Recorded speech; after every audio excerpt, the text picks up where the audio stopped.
Hey guys, this is Vibhor. Welcome back to my YouTube channel. Guys, आज मैं आप लोगों से बात करूंगा एक ऐसे कंफ्यूजिंग टॉपिक के बारे में। बहुत सारे लोग कंफ्यूज रहते हैं कि हमें कितना प्रोटीन कंज्यूम करना चाहिए, हमारी बॉडी कितना प्रोटीन एब्जॉर्ब कर पाती है, कितना प्रोटीन हमारी मसल्स को चाहिए, कितना प्रोटीन हम डेली कंज्यूम कर सकते हैं। कुल मिला के अगर देखा जाए तो हम डेली बेसिस पर कितना प्रोटीन खा सकते हैं या हमें खाना चाहिए। तो इस वीडियो के थ्रू मैं आपकी ये सारी कंफ्यूजन आज दूर कर दूंगा। आई होप आपकी जितने भी डाउट्स हो वो मैं इस वीडियो के थ्रू आपको क्लियर कर सकूं। इसमें आज हम बात करेंगे कि हमारी बॉडी को कितने प्रोटीन की जरूरत होती है। देखो गाइज, अगर हम बात करते हैं डब्ल्यूएचओ की रिकमेंडेशन की, तो डब्ल्यूएचओ की रिकमेंडेशन के हिसाब से हमें अपनी बॉडी वेट के हिसाब से 0.8 ग्राम प्रोटीन पर KG of body weight consume करना चाहिए। फॉर एग्जांपल, अगर आप 80 किलो के ह्यूमन है तो आपको 65 ग्राम प्रोटीन इनफ रहेगा, अगर हम डब्ल्यूएचओ की माने तो। बट ये जो स्टडीज हुई थी ना, ये नॉर्मल लोगों के लिए थी जो जिम गोअर थे या जो भी एथलेटिक एक्टिविटीज में इन्वॉल्व थे, उनके लिए ये नंबर नहीं है और उनके लिए इतना प्रोटीन सफिशिएंट नहीं है। ये स्टडीज में देखा जा चुका है कि अगर आप अपनी बॉडी वेट का 0.8 ग्राम अगर आप प्रोटीन लेते हैं पर केजी ऑफ बॉडी वेट के हिसाब से, तो ये प्रोटीन सफिशिएंट नहीं है आपकी मसल बिल्डिंग को प्रमोट करने के लिए। तो अब जान लेते हैं कि हमें कितना प्रोटीन खाना चाहिए अगर हम गेन कर रहे हैं, कट कर रहे हैं, या अगर हम बॉडी रिकॉम्पोजिशन कर रहे हैं। बॉडी रिकॉम्पोजिशन मैं बता दूं आपको, बॉडी रिकॉम्पोजिशन का मतलब होता है कि आप मसल गेन और फैट लॉस जब आप सेम टाइम पर करते हैं उसको बोलते हैं बॉडी रिकॉम्पोजिशन। मैं बताऊंगा कि इसमें गेनिंग में, कटिंग में और रिकॉम्पोजिशन में हमें कितना प्रोटीन चाहिए हमारी बॉडी वेट के हिसाब से। देखिए, पहले तो हम बात कर लेते हैं बल्किंग की। अब बल्किंग में क्या होता है, बल्की में आपको रहना होता है कैलोरी सरप्लस में। कैलोरीज ज़्यादा कंज्यूम करनी पड़ती हैं, जिसमें कि ज़्यादा जो पोर्शन है आपका वो कार्ब्स और फैट से आता है। ठीक है, अगर आपको कैलोरी सरप्लस में रहना है तो गेनिंग के टाइम पे या बल्किंग के टाइम पे आपको उतना हाई प्रोटीन कंज्यूम करने की ज़रूरत नहीं होती है, क्योंकि आपके पास एनर्जी इतनी स्टोर्ड रहती है ऑलरेडी कि आपका मसल लॉस नहीं होगा। जो कार्ब और फैट्स हैं वो आपका मसल लॉस होने से बचा लेते हैं, क्योंकि वो इतनी एनर्जी आपको प्रोवाइड कर देते हैं जिससे आपका मसल लॉस ना हो। ठीक है, उसके बाद अब जो साइंटिफिक रिकमेंडेशन आपको मिलती है कि आपको कितना प्रोटीन खाना चाहिए बल्किंग के टाइम पे, तो वो जो नंबर है वो 1.6 टू 2.2 ग्राम ऑफ प्रोटीन पर केजी बॉडी वेट आपको चाहिए।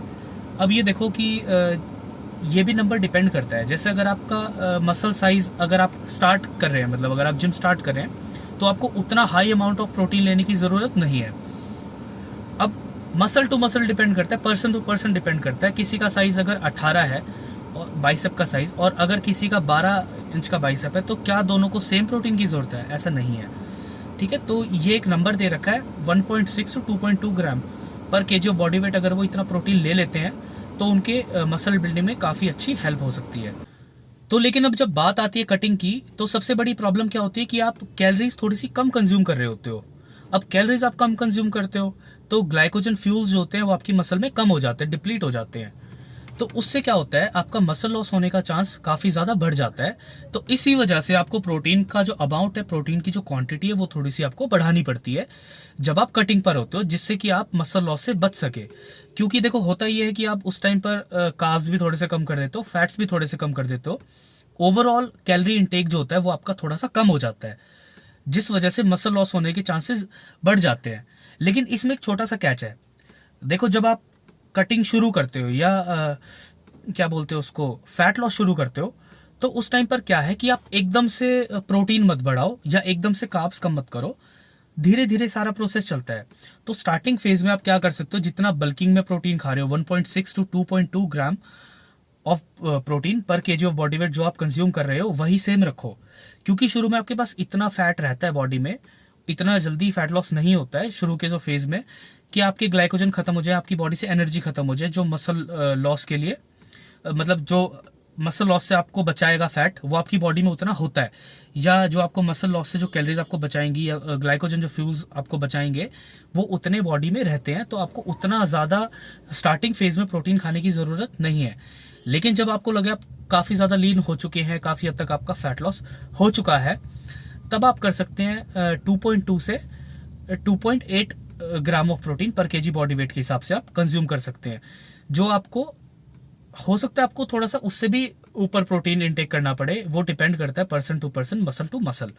लेकिन ये साइंटिफिक नंबर है जो मैंने आपको अभी इस वीडियो में बताया है। तो इस हिसाब से चलेंगे तो आपको डेफिनेटली जो मसल है वो आपकी प्रिवेंट रहेंगी और आपका काफी अच्छा फैट लॉस भी होगा। लेकिन स्टिल मैं आपको वही कहूंगा कि कभी भी अगर आप नेचुरल लिफ्टर हैं तो स्टेरॉइड जैसे रिजल्ट्स मत सोचिए, लेकिन डेफिनेटली आपको अच्छे रिजल्ट्स आएंगे। तो देखो अब बात कर लेते हैं बॉडी रिकम्पोजिशन फेज की। अगर आप उस फेज में है कि आप फैट लॉस भी और मसल गेन भी एक सेम टाइम पर करना चाहते हैं, तो आपको बहुत ज़्यादा प्रोटीन बढ़ाने की ज़रूरत नहीं है जितना आप बल्किंग के टाइम पर ले रहे थे, जो कि था 1.6 टू 2.2 ग्राम ऑफ प्रोटीन पर केजी बॉडी वेट के हिसाब से आप कंज्यूम कीजिए। क्योंकि देखो इसमें वही वाली बात है ना कि स्टार्टिंग में थोड़ा कम रखिए प्रोटीन, उसके बाद धीरे धीरे बढ़ाते जाइए और बाकी जगह से कैलोरीज कट करते जाइए, जैसे कि कार्ब्स और फैट से। तो इसमें क्या रहेगा, आपका फैट लॉस भी होगा, आपकी मसल बिल्ड भी होगी। लेकिन इसमें वही बात आती है बॉडी रिकम्पोजिशन के टाइम पर ना, आपको मेंटेनेंस कैलोरी तक ही मेंटेन करनी होती है। जो आपकी मेंटेनेंस कैलोरी है ना, उसी के आसपास आपको रहना होता है। वो डिपेंड करता है आप एंड तक आते आते क्या चाह रहे हैं, कि आप और ज्यादा फैट लॉस करना चाह रहे हैं। अगर आप चाहते हैं कि मसल अच्छी खासी बिल्ड हो चुकी है, थोड़ा सा फैट लॉस कर लेते हैं, तो कुछ टाइम के लिए कार्ब्स और फैट को थोड़ा सा और कम कर सकते हैं, थोड़ा सा कैलोरी डेफिसिट में जा सकते हैं, लेकिन इस चीज को बहुत लंबे टाइम तक ना करें। तो देखो अब आपने एक बड़ा कॉमन सा एक मिथ सुना होगा जिम में कि आप 20 या 30 ग्राम से ज्यादा प्रोटीन डाइजेस्ट एक बारी में नहीं कर सकते। लेकिन इसको मैं मिथ इसलिए बोल रहा हूँ, देखो होता क्या है कि बॉडी आपकी प्रोटीन इतना एब्जॉर्ब कर सकती है जितना आप सोच भी नहीं सकते। बॉडी की लिमिट नहीं है, आप जो उसको दोगे वो एब्जॉर्ब कर लेगी। एब्जॉर्ब करने का मतलब ये है कि ब्लड फ्लो में आपके पहुंच जाएगा प्रोटीन, अमीनो एसिड में ब्रेकडाउन होके। लेकिन अब बात यह है, क्या आपकी मसल उतनी डेवलप्ड है कि वो उस प्रोटीन को यूटिलाइज कर सके अच्छे से। यूटिलाइजेशन ऑफ प्रोटीन भी तो बहुत ज़्यादा ज़रूरी है ना। अगर आप की मसल उतनी डेवलप नहीं है, चलो एक एग्जांपल देता हूँ आपको। फॉर एग्जांपल एक पानी की टंकी है 500 लीटर की, उसमें आपने 500 लीटर पानी भर दिया। अब उसमें जब आप 100 लीटर और ऐड करोगे ना, तो वो ओवरफ्लो हो जाएगा। ओवरफ्लो हो जाएगा तो ऐसे ही मसल है आपकी। शुरू शुरू में जैसे आपने एकदम से ज़्यादा प्रोटीन देना शुरू कर दिया और वो प्रोटीन इतना ज़्यादा होता जा रहा है कि वो आपको मेंटेनेंस कैलोरी से ऊपर जा रहा है। आप फॉर एग्जांपल अगर आप अपनी मेंटेनेंस कैलोरी तक है, बॉडी रिकम्पोजिशन फेज की बात कर लेते हैं एग्जांपल के तौर पे, आपको चाहिए 2000 कैलोरीज, लेकिन आप सोच रहे हो कि मैं प्रोटीन ज़्यादा खा लूँ। अगर आप प्रोटीन ज़्यादा खा रहे हो ना, तो आपकी हो सकता है वो कैलोरीज 2000 से 2500 पहुंच जाए। आप सोच के चल रहे हो कि आपको रिकम्पोजिशन करनी है, तो क्या होगा, वो प्रोटीन ओवरफ्लो के एक्स्ट्रा कैलोरीज ही तो है, वो कहाँ जाएगा, वो फैट में कन्वर्ट हो जाएगा, है ना। तो ये गलती भी मत करो। कैलोरी भी काउंट करनी बहुत ज़रूरी होती है, कैलोरीज के हिसाब से भी चलो। और ऐसा नहीं है कि आपको स्टार्टिंग में ही बहुत ज़्यादा प्रोटीन की ज़रूरत है। बॉडी को आपको समझना होगा खुद ही कि आपकी बॉडी की कितनी रिक्वायरमेंट अब है, ठीक है। तो ये बेसिक सी चीज़ें होती हैं, आप इन पर चल सकते हैं, लेकिन हर पर्सन टू पर्सन ये चीज़ें डिफर करती हैं। अब ये ज़रूरी नहीं कि जितना प्रोटीन मुझे चाहिए उतना ही सामने वाले को भी प्रोटीन चाहिए, है ना। तो ये चीज़ें भी बहुत मैटर करती हैं। बट हम इसको एक अब इतने सारे हम पचड़े में ना पड़ने से हम लोग क्या करते हैं, इन नंबर को लेके चलते हैं, हम इनके हिसाब से चलते हैं। क्योंकि अगर हम यही चीज़ करते रहेंगे तो बाकी हम काम कैसे करेंगे। तो हमें एक रफ सा आइडिया हो जाता है कि हमें इतना प्रोटीन कंज्यूम करना है, तो इसलिए आपको ये नंबर दिया जाता है। हाँ, एक टिप और मुझे आपको देनी है कि प्रोटीन एब्जॉर्प्शन का सबसे अच्छा तरीका ये है कि अपनी जो मील्स है ना, उसको अगर आप ब्रेक कर करके खाओगे ना, तो पूरे टाइम में आपका जो नाइट्रोजन बैलेंस है बॉडी का, वो अच्छे से मेंटेन रहेगा। तो छोटे छोटे पोर्शन खाओ, पूरा दिन अमीनो सप्लाई रहेगी, है ना। तो पूरा दिन आपका पॉजिटिव नाइट्रोजन बैलेंस बना रहेगा मसल में, तो इससे आपको बहुत ज़्यादा फायदा भी होगा, ठीक है। और एकदम से लोड नहीं पड़ेगा, इतना ज़्यादा प्रोटीन आप अपनी बॉडी को दे देंगे। ज़्यादा प्रोटीन एक बारी में खाने से क्या होता है, फिर वही वाली बात है, गैस बनती है।